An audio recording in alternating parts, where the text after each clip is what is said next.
sharing tentang janji saya pada pertemuan yang lalu tentang hati dan empedu dan bagaimana penanganannya. Tapi lebih spesifik saya ngomongin masalah hati terlebih dahulu, nanti bagian terkecilnya adalah empedu.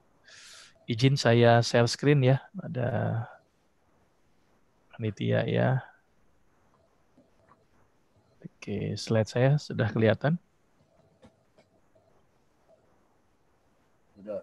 Sudah ya, oke. Ya. Saya mencoba mencari beberapa hadis tentang penyakit hati gitu ya. Nah, saya menemukan ada satu hadis ya, ada yang bilang ini hasan, ada yang bilang ini dhaif ya. Tapi artinya ini adalah untuk muamalah, saya coba kaji dari sini. Ternyata ada dalam kitab Atib An-Nabawi, karangan Ibnu Qayyim Al-Jauzi mengatakan bahwa Rasulullah ini pernah mengobati ya orang yang menderita penyakit hepatitis. Sebagian ulama ada yang menafsirkan jantung, sebagian ulama lagi ada yang menafsirkan hepatitis. Ya, saya tidak akan bahas secara detail untuk masalah itu. Saya anggap ini mungkin hepatitis. Saya mengambil sebagian ulama yang menganggap ini adalah hepatitis karena di buku kitabnya Ibnu Qayyim Al-Jauzi mengatakan ini adalah hepatitis. Nah, di sini cukup menarik dalam hadis ini bahwa Rasulullah itu memberikan rekomendasi bahan bakunya, kemudian menyerahkan kepada seorang tabib namanya Al-Harts bin Kaldah. Ya, jadi suruh datang ke tabib. Nah, sambil dia mengambil 7 butir kurma ajwa dan minta tolong nih, ya tumbuk sama biji-bijinya dan kasih tuh kepada orang yang menderita penyakit hepatitis. Artinya Rasulullah pun juga merekomendasikan untuk berobat ya kepada yang ahlinya, tapi Rasulullah ngasih perintah bahan bakunya atau bahasa sederhananya rekomendasi. Ini rekomendasi pakai ini, tapi nanti ada seorang tabib yang akan menentukan ini kapan pemberiannya, waktu pemberiannya, mungkin dosisnya, mungkin sesuatunya atau proses peramuannya. Artinya Rasulullah pun pada waktu itu juga menyerahkan segala sesuatu kepada ahlinya. Termasuk Rasulullah juga memerintahkan untuk menemui seorang tabib. Gitu ya. Nah, ini hadis ini bercerita tentang bagaimana hepatitis diobati dengan kurma. Hepatitis dan kurma. Ada hubungannya atau tidak? Nah, kita akan kaji nih dari sisi kedokterannya. Tapi hadis ini menceritakan kisah tentang penyakit hepatitis dengan pemberian kurma 7 butir. Tapi di sini ada yang garis yang cukup penting adalah kurma tersebut beserta dengan biji-bijinya. Nah, ini perlu diteliti memang lebih lanjut apa kandungan di bijinya kurma. Bahkan ada sebagian orang bikin bikin kopi pakai biji kurma ya. Dan beserta dengan biji sama kurmanya. Nah, ini cukup menarik kalau diteliti sebenarnya. Baik, sebelum nanti ke arah penelitian, saya akan coba kaji dari 2 kandungan. Satu kandungan kurma, satu kandungan biji, dan satu lagi adalah hepatitis itu apa, penyakit hati itu apa. Ya, ini juga hadis yang menceritakan tentang perintah untuk mengkonsumsi 7 butir kurma. Ya, nah, ini mencegah dari racun dan sihir. Jadi ini juga luar biasa. Hubungannya kenapa racun dan sihir ini cukup menarik karena hati adalah organ yang sering terkena racun. Hati adalah organ yang sering terkena racun. Setiap hari hati itu diracuni. Setiap racun yang masuk semuanya lewat hati. Maka itu kok saya melihat korelasi hadis tadi sangat berkorelasi. Kenapa ada hubungannya dengan kurma? Karena kurma itu ternyata mencegah atau terhindar dari racun dan sihir. Nah, sihir ini juga menarik ini kalau dikaji lebih dalam lagi. Tapi artinya ada korelasi yang cukup signifikan antara kurma dengan racun. Ya, hubungannya tadi dengan penyakit hati. Kenapa hati?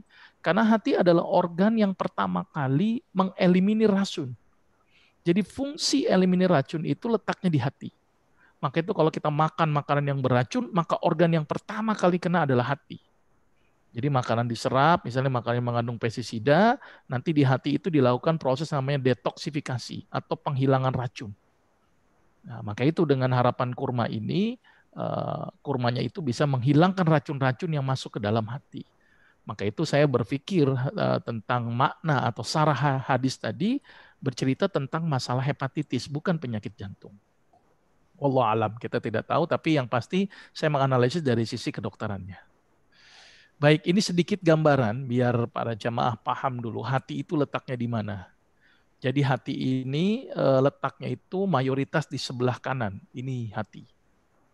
Ya, sebagian kecil itu di kiri. Ya, maka itu kalau kita sakit hati itu megangnya di kanan tuh, bukan di dada. Di dada itu cuma ada jantung sama paru-paru. Jadi di kanan. Jadi saya sakit hati itu yang kanan itu. Ya, ini hati di sini. Hati adalah organ yang paling besar di dalam tubuh kita. Dan hati ini ada semacam apa ya, pantun atau puisi ya, dari mata turun ke hati. Ternyata ada benarnya juga itu, dari mata turun ke hati. Karena salah satu tanda-tanda orang yang berpenyakit hati itu bisa dilihat dari matanya. Apa matanya? Kuning. Jadi sklera ikterik namanya. Maka itu dengan kita melihat mata bisa ketahuan nih kayaknya dia masalah di hati. Ya, jadi tidak hanya di mata, jadi juga di kulit kadang-kadang juga berwarna kuning. Maka itu jangan bangga yang berkulit kuning, jangan-jangan masalah itu hatinya. Ya. Tapi artinya adalah hati adalah organ yang luar biasa. Hati adalah organ yang letaknya ini di daerah perut bagian atas, mayoritas di sebelah kanan dan sebagian kecil di sebelah kiri. Nah, di dalamnya hati ini ada yang namanya empedu. Nah, ini empedu. Jadi kalau ditanya empedu letaknya di mana? Di hati. Ya, ini letaknya empedu. Nah, ini lambung. Ini lambung. Ini lambung, kemudian ini usus. Ya. Jadi letaknya itu seperti ini. Maka itu kenapa yang di sebelah kiri ini hati itu lebih sedikit. Mayoritas di sebelah kanan. Karena bagian kiri ini ada organ lambung di sini. Makanya kalau makannya kita berlebihan, hatinya ketekan. Ya, jadi mendesak hati. Ya, ini gambaran sedikit tentang organ hati. Jadi hati di sini adalah benar-benar liver. Liver itu hati yang letaknya di sebelah kanan bawah. Baik. Nah, ada suatu hal yang luar biasa dari hati ini. Bahwa hati adalah satu-satunya organ yang meregenerasi selnya paling cepat dibanding dalam sel yang lain. Jadi dalam tubuh kita itu ada banyak sel. Ya, ada sel otot, ada sel tulang, ada sel saraf, dan juga ada sel hati. Semua sel-sel ini punya fase regenerasi. Regenerasi itu artinya membelah, satu menjadi dua, dua menjadi empat, ya empat menjadi delapan. Itu punya fase-fasenya. Ya, kalau sel saraf regenerasinya katanya tidak bisa regenerasi lagi, tapi penelitian terbaru bisa regenerasi tapi lama sekali. Sel ginjal 25 tahun, sel darah 120 hari, sel kulit 28 hari, gitu ya. Sel tulang 5 tahun, sel hati 7 hari. Luar biasa ini hati. Jadi hati itu paling cepat. Tapi alhamdulillah loh Allah menjadikan regenerasi tubuh kita ini bervariasi. Coba kalau regenerasi semua sel cepat semua, waduh luar biasa. Saya analogikan kalau seandainya nih rambut kita regenerasinya cepat ini 7 hari, 7 hari gondrong, 7 hari gondrong. Coba apa nggak repot itu? Itu ngabisin duit untuk ke tukang cukur doang gitu. Nah, ternyata hati Allah jadikan regenerasinya cepat. Karena kenapa dia cepat? Karena dia banyak yang dirusak. Nah ini Allah menjadikan hal coba kalau regenerasi hati setahun kita sudah mati kali. Karena regenerasinya cepat inilah yang menyebabkan hati kita aman. Jadi dirusak 7 hari sudah baik. Dirusak 7 hari sudah baik. Tapi masalahnya kita tuh makan setiap hari. Sehari 3 kali belum tambah ngemil. Jadi hati itu setiap hari dihantam terus-menerus dengan makanan. Belum lagi ada racun-racun yang masuk ke dalam tubuh. Walaupun sudah paling cepat, ternyata hati pun bisa dirusak. Hati adalah satu-satunya organ yang dia tidak pernah komplain kalau belum kerusakannya berat. Artinya apa? Misalnya nih, kalau kulit ada lecet dikit, kita nyeri.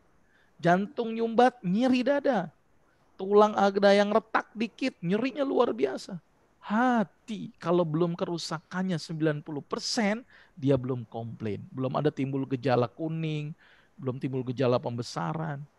Jadi hati adalah orang yang sesosok ciptaan Allah yang tidak gampang mengeluh. Dia itu mengeluh kalau sudah kerusakannya sampai 90%. Ya. Dan hati adalah organ detoksifikasi, organ penghilang racun. Jadi kalau pengen racun di dalam tubuh kita ini hilang, perbaikilah fungsi hati. Terus kemudian hati juga berperan untuk menghasilkan banyak enzim. Hati berperan juga untuk pembentukan albumin. Jadi kalau orang bermasalah dari hatinya, maka racun-racun bisa masuk ke dalam tubuh. Orang yang bermasalah artinya enzim-enzim juga tidak sempurna. Jadi penyerapan kita menjadi tidak baik. Inilah hati. Maka itu hati-hatilah dengan hati. Ya, jangan dianggap enteng nih hati. Hati adalah organ yang paling menderita pertama ketika ada makanan masuk ke dalam tubuh kita. Mungkin kita langsung makan gitu ya tanpa merhatikan dia ada pengawet, mungkin ada pestisida, mungkin ada pewarna. Ternyata hati yang dikenakan pertama kali. Maka itu Allah jadikan hati regenerasinya ini cepat. Kenapa cepat? Karena sudah mengantisipasi komponen-komponen negatif yang masuk ke dalam tubuh kita. Inilah fungsi hati. Ya. Terus ini kemudian fungsinya, ya tadi saya perjelas lagi, dia merupakan organ detoksifikasi. Jadi kalau orang bicara detok itu hatinya diperbaiki. Dia penghasil enzim, jadi ada enzim protease, ada enzim lipase. Ya kalau nggak ada hati atau hati yang bermasalah, enzimnya nggak akan berperan dengan baik. Kalau enzimnya nggak berperan dengan baik, maka pencernaan makanan menjadi tidak bagus. Kalau pencernaan makanan nggak bagus, maka nutrisi kita juga bermasalah. Ya, jadi hati ini luar biasa. Hatinya rusak, enzimnya rusak. Hati pembuat vitamin K. Ya, hati penyimpan glikogen, penyimpan cadangan makanan. Dan satu lagi, hati memerankan peranan terhadap metabolisme empedu dan kolesterol. Maka itu fungsi dari empedu itu adalah hanya sebagai penampungan cairan empedu yang fungsinya adalah untuk mengentalkan saja. Maka itu kenapa dunia kedokteran menganggap empedu tidak berfungsi. Karena empedu hanya ngentelin doang. Jadi kalau diangkat nggak ada masalah. Ya, tapi kalau kita perhatikan, kalau tidak kental, maka kualitas cairan empedu yang dihasilkan tubuh menjadi tidak optimal. Otomatis penyerapan lemak jadi masalah.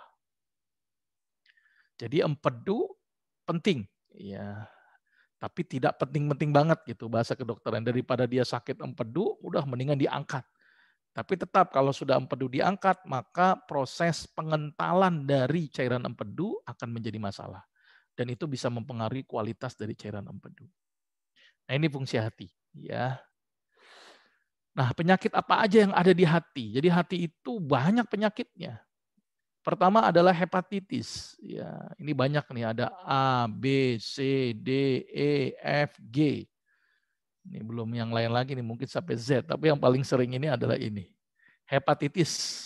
Ya, hepatitis ini bervariasi dari yang paling berat sampai yang tidak paling berat.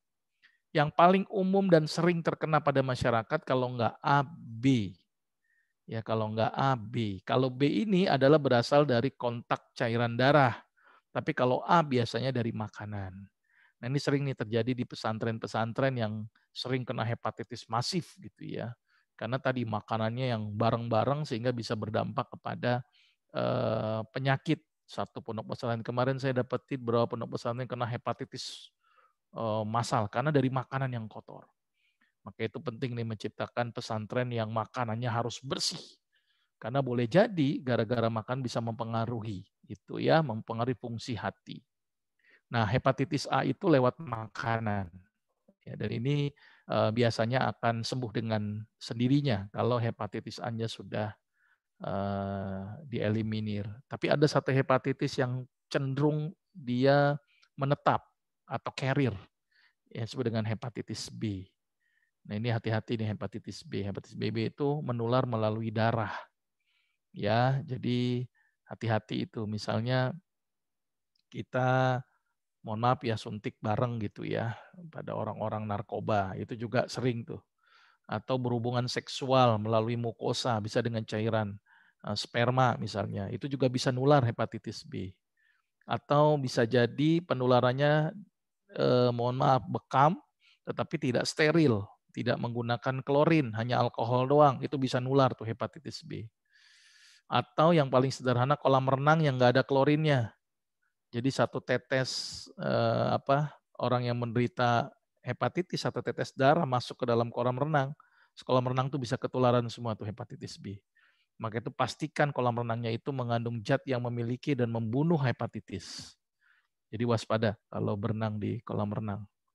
Apalagi kalau di kolam renang tuh kadang-kadang ada sesuatu yang kadang-kadang tidak inginkan. Biasanya suka itu, mohon maaf tuh, kencing di kolam renang, itu udah ular lagi tuh. Udah kencing lagi ya kan, tambah lagi nggak ada klorinnya, resiko itu. Sudah kencing plus ada panu, kadas, kurap. Jadi waspada nih kalau di kolam renang. Jadi berenang yang paling bagus sebenarnya kalau mau di laut gitu ya. Itu paling bagus itu. Ya paling kelelep aja sih resikonya. Tapi hati-hati. Tapi kalau mau berenang, pilihlah kolam renang yang ada larutan klorinnya. Ya, klorin itu penting untuk membunuh virus hepatitis.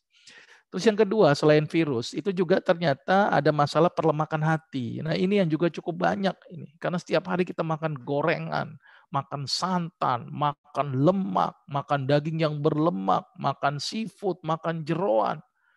Ya, intinya lemak. Lemak berlebihan, akibatnya timbullah perlemakan hati. Jadi hatinya penuh dengan lemak. Ya, dan ini kasus yang cukup banyak. Ya. Jadi hati-hati dengan makan. Yang paling sering itu karena gorengan ya yang berlebihan, santan yang berlebihan. Boleh makan santan, boleh makan gorengan, tetapi jangan berlebihan. Ini akan berdampak buruk kepada hati kita. Dan banyak kasus perlemakan hati yang saya dapatkan. Terus kemudian sirosis hati. Apa itu? Kerusakan pada hati. Terus kemudian kanker hati. Dan satu lagi amubiasis hati. Jadi ada amuba yang masuk ke dalam hati. Maka itu hati-hati nih, amuba ini dia juga menular melalui kotoran. Ya, ini mohon maaf nih, saya mohon maaf ya. Saya pernah itu, dulu rumah saya itu depannya ada peternakan, mohon maaf ya, ikan itu ya. Salah satu ikannya itu ada lele gitu ya. Dan di atas lele itu ada jamban. Jadi kalau setiap pagi itu berisik tuh. Jadi ada yang datang tiba-tiba berisik. Nah, itu gara-gara kotoran itu yang masuk ke kolam dimakan tuh sama si lelenya. Padahal mungkin kotoran itu mengandung kuman. Boleh jadi mungkin mengandung amuba. Kemudian mungkin loh ya dimakan sama si lele. Lelenya dimakan lagi ke orang. Ya, itu yang jadi berdampak buruk. Maka itu kenapa Islam melarang mengkonsumsi hewan jalalah. Apa itu? Hewan yang mengkonsumsi kotoran. Ya, kotoran manusia, kotoran binatang. Jadi harus waspada ini. Ternyata amubiasis itu cukup banyak. Ya, jadi timbul amuba di dalam hati. Jadi waspadailah penyakit-penyakit hati, hepatitis, perlemakan hati, sirosis, kanker hati, kemudian amubiasis hati. Inilah penyakit-penyakit yang sering. Maka itu kenapa dalam mengobati penyakit hati harus pastikan dulu permasalahannya apa. Apakah dia hepatitis? Ya, berarti penyebabnya virus. Apakah karena perlemakan? Berarti penyebabnya lemak. Ataukah karena sirosis? Mungkin kerusakan pada hati. Atau karena kanker hati. Ya, jadi penanganan di hati ini cukup banyak. Termasuk masalah di empedu. Nah, empedu itu paling banyak itu adalah batu empedu. Dan saya ingatkan bahwa mayoritas batu empedu itu tersusun atas lemak. Selebihnya pigmen. Kalau nggak pigmen, campuran. Jadi logiknya sederhana. Kalau kita membatasi lemak, logiknya adalah empedunya akan mengalami perbaikan. Hatinya akan mengalami perbaikan. Karena 80% batu empedu merupakan batu lemak. Ya. Nih gejala-gejalanya tolong diperhatikan lagi. Yang pertama, gejala gastrointestinal, mual, tidak nyaman perutnya, begah, rasa penuh, lekas lelah. Baru kerja sebentar capek, ya. Nggak ngapa-ngapain capek, ya. Sholat sedikit lama dikit, nguap. Ada kajian nyender, tidur-tiduran. Nah, itu mulai waspada itu kalau sudah mulai gampang lelah. Kemudian ikterius tadi, ikterus atau ikterik. Jadi gambaran berwarna kuning di daerah mata atau di daerah kulit nih, kuning. Atau kencingnya seperti teh. atau kotorannya, buang air besarnya berwarna putih seperti semen. Mulai waspada ini. Mata kuning, kulit kuning, kencing kayak teh, BAB kayak semen. Nah, semen putih. Nah, itu perlu diwaspadai. Jangan-jangan kita menderita penyakit masalah di hati. Terus kadang-kadang disertai dengan pembesaran hati dan ending-endingnya nanti akan udem atau bengkak dan asites. Apa itu asites? Perutnya besar akibat terisi cairan.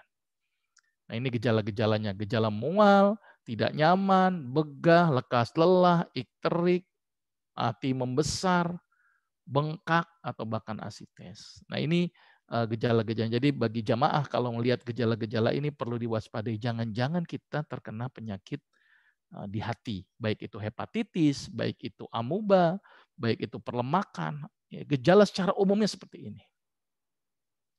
Nah, ini beberapa faktor yang memperberat fungsi hati. Jadi makan yang berlebihan. Maka itu Islam tuh benar-benar menekankan makan dan minum tetapi jangan berlebihan. Kulu washrobu wala tusyrifu. Ya, jadi Allah tuh tidak senang dengan orang yang apa? Makan yang berlebihan. Ya, perintah makan, perintah minum tetapi jangan berlebihan. Karena kalau berlebihan akan berdampak kerja berat di hati. Ya, maka itu Rasul mengajarkan makan itu cukup menegakkan tulang punggung. Kalau tidak sanggup, sepertiga makanan, sepertiga minuman, dan sepertiga nafasmu. Jadi makan pun jangan berlebihan. Terus yang kedua, terlalu banyak mengkonsumsi obat-obatan. Ini pun juga menjadi resiko. Ya, beberapa obat itu merusak hati. Contoh yang paling sering kita konsumsi adalah paracetamol. Paracetamol yang berlebihan itu bisa menyebabkan kerusakan pada hati. Jadi hati-hati penggunaan paracetamol ketika konsumsinya berlebihan. Terus kemudian, nah ini yang paling banyak di masyarakat, 5P, 5P. Penyedap, pengawet, perasa, pewarna, pemanis sintetik. Semua ini berlaku sintetik. Sekarang aja udah banyak itu, sering kita dengar beras sintetik, telur sintetik, ubi sintetik.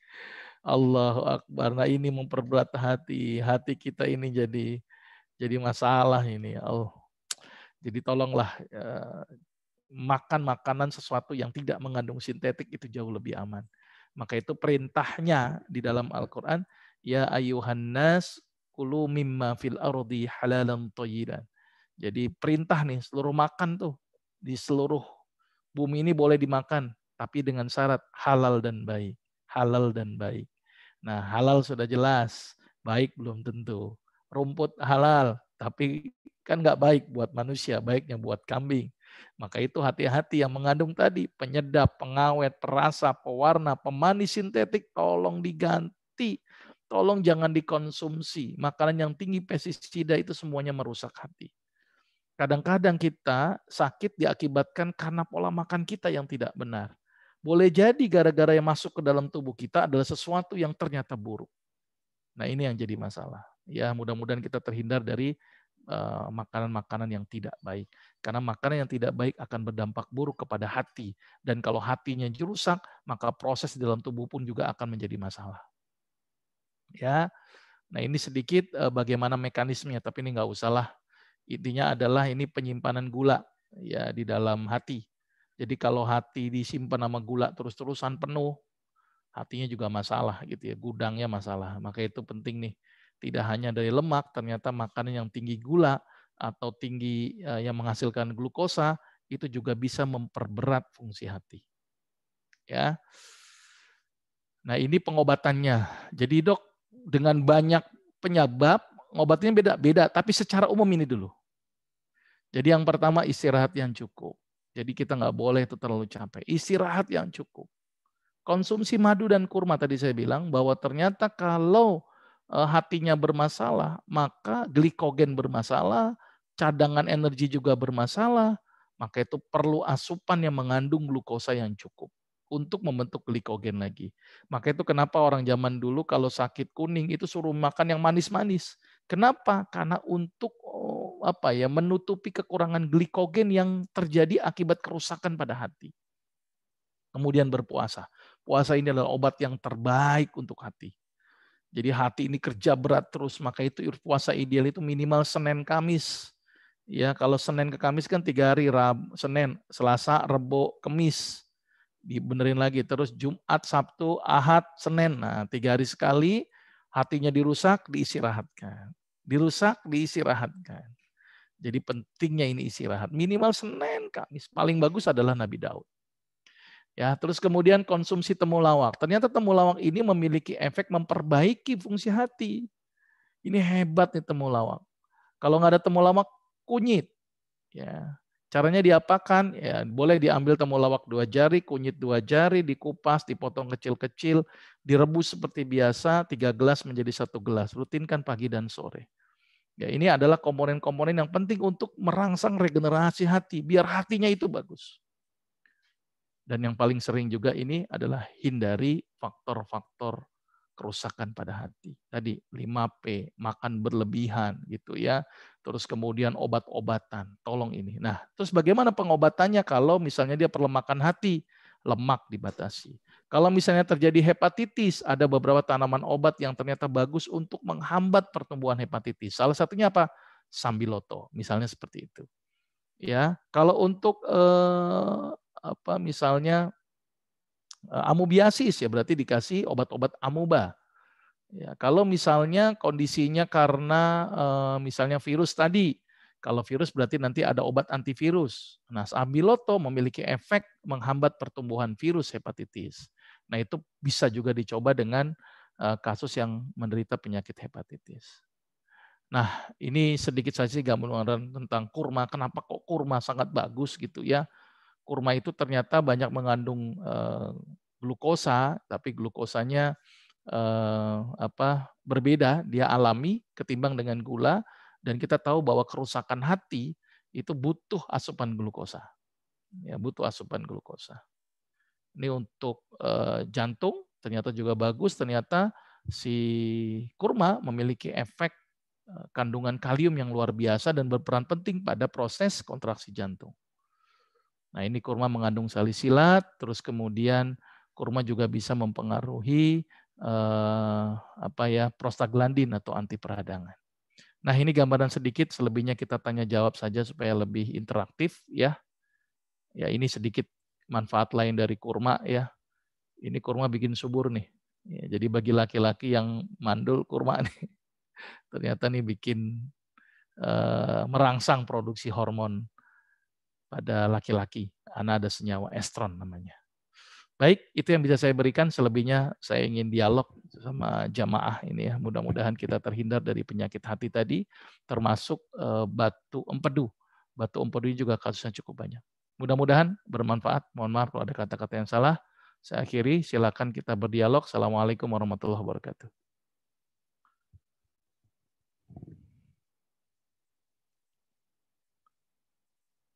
Ya.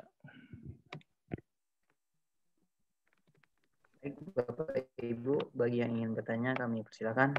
Untuk pertanyaan bisa disampaikan melalui kolom chat atau bisa kepada Ustaz. Iya, ini di chat ada yang bertanya nih.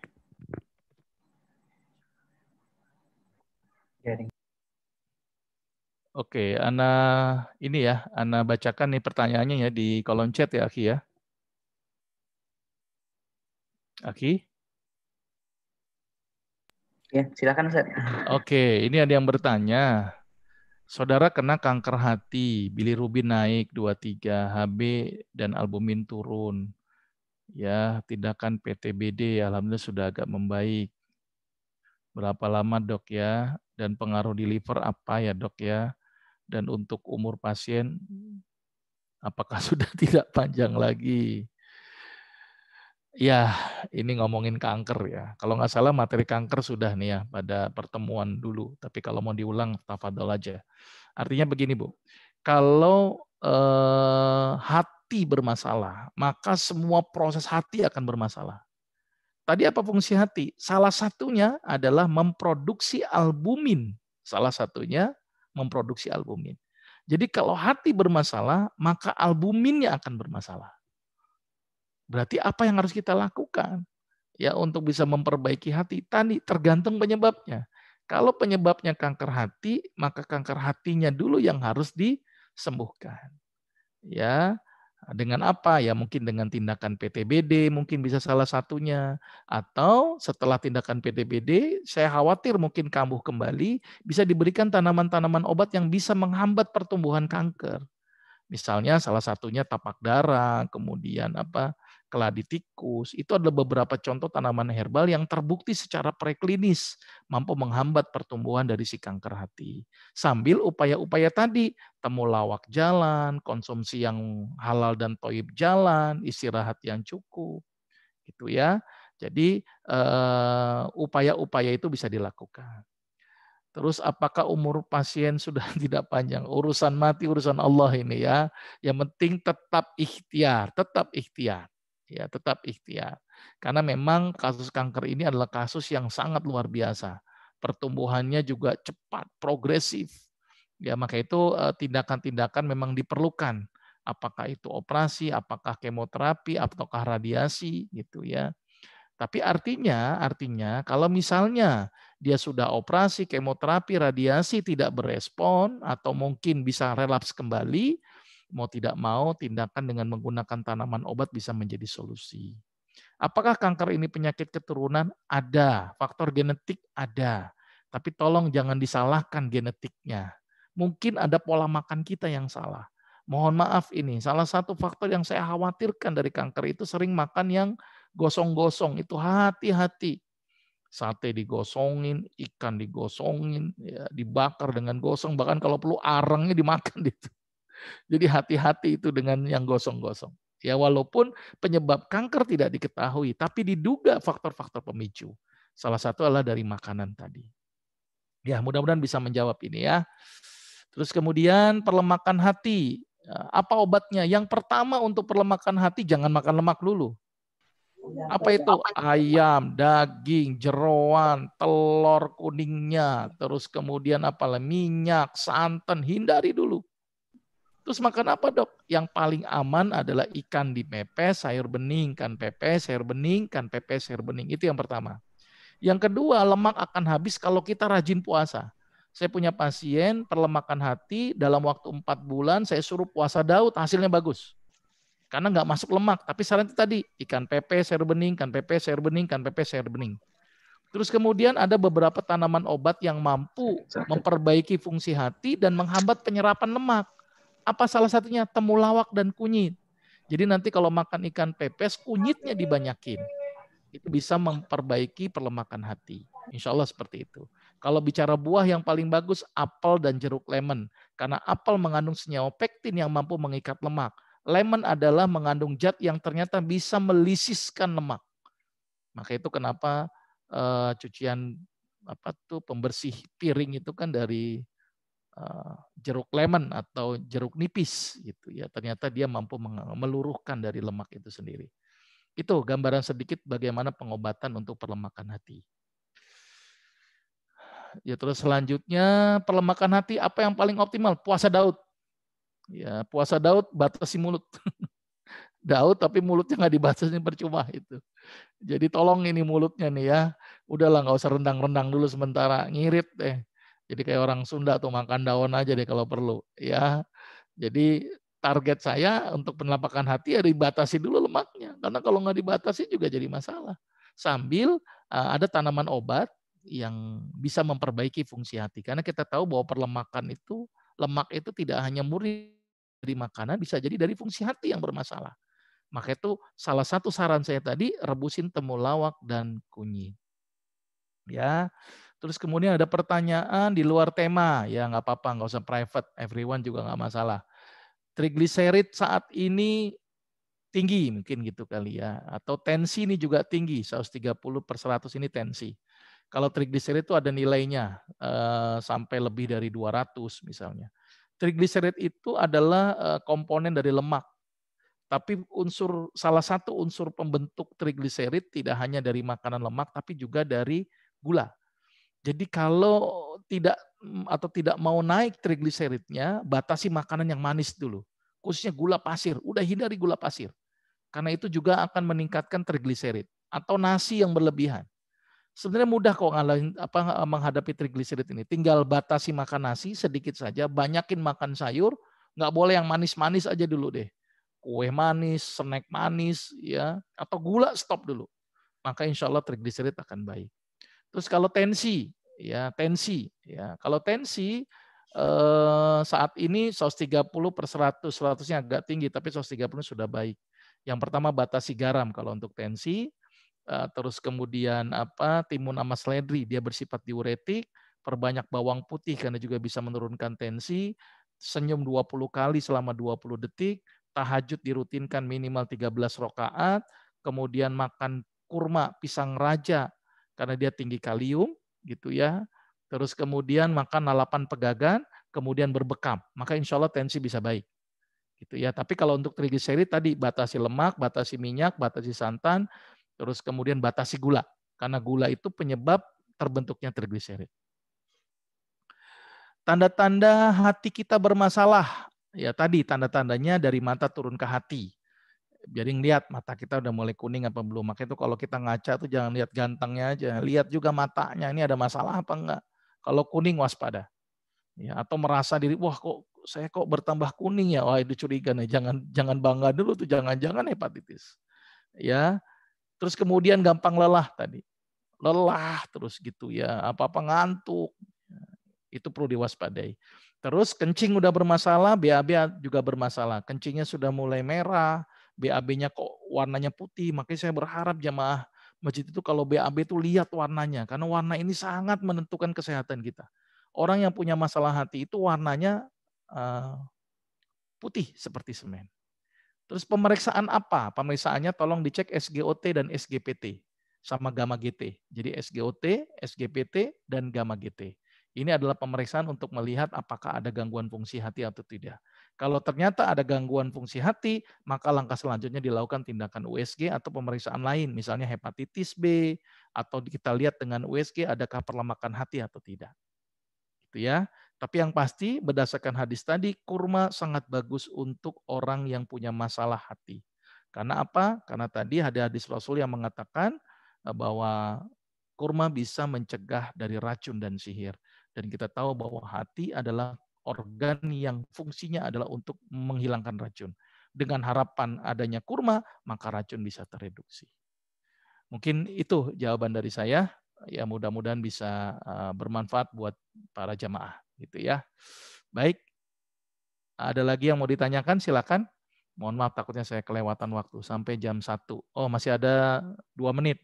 Tafadhol silakan. Saya kembalikan ke moderator.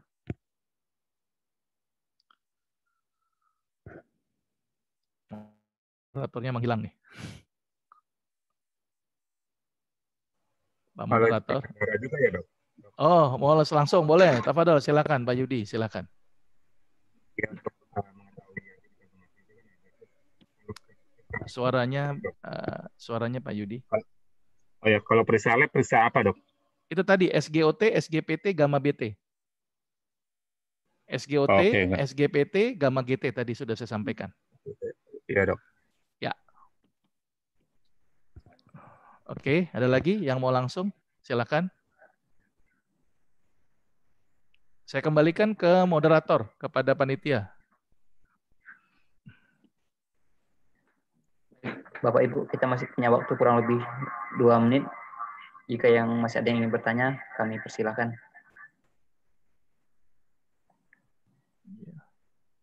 Sudah paham semua nih. Iya, ada.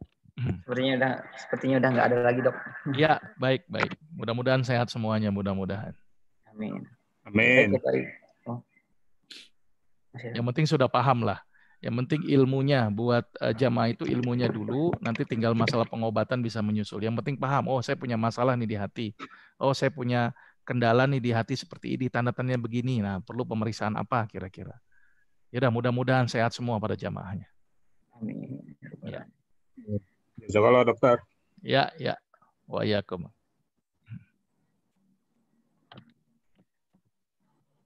Baik Bapak Ibu, sebelum kami tutup, kami ucapkan terima kasih kepada Ustadz atas ilmunya, semoga bisa bermanfaat buat kita semua.